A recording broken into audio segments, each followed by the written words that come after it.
మనకి నిన్న గుజరాత్ టైటాన్స్కి అలాగే పీబీకేస్ మధ్య మ్యాచ్ కంప్లీట్ అయింది కదా.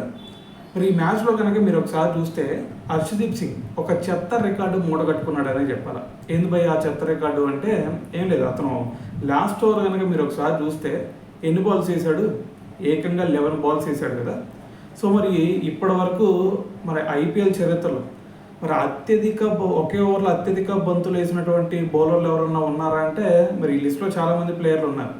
సో మరి ఇప్పుడు వాళ్ళ సరసన మరి హర్షదీప్ సింగ్ అయితే జాయిన్ అవ్వడం జరిగింది. సో మొత్తం నిన్న చూసుకుంటే లాస్ట్ ఓవర్లో ఏకంగా 11 బాల్స్ వేసాడు అనమాట.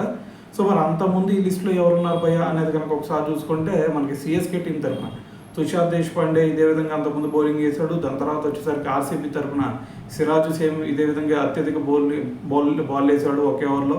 సో దాని తర్వాత ప్లేస్లో వచ్చేసరికి ఎంఐ తరఫున హార్దిక్ పాండ్యా, దాని తర్వాత రాజస్థాన్ రాయల్స్ టీం తరఫున సందీప్ శర్మ, సో దాని తర్వాత వచ్చేసరికి ఎల్ఎస్డి టీం తరఫున షార్దుల్ ఠాకూర్ అనమాట. సో ఇప్పుడు మరి 11 బాల్ వేసి వాళ్ళందరి సరసన ఇప్పుడు హర్షదీప్ సింగ్ కూడా నిలవడం జరిగిందనమాట.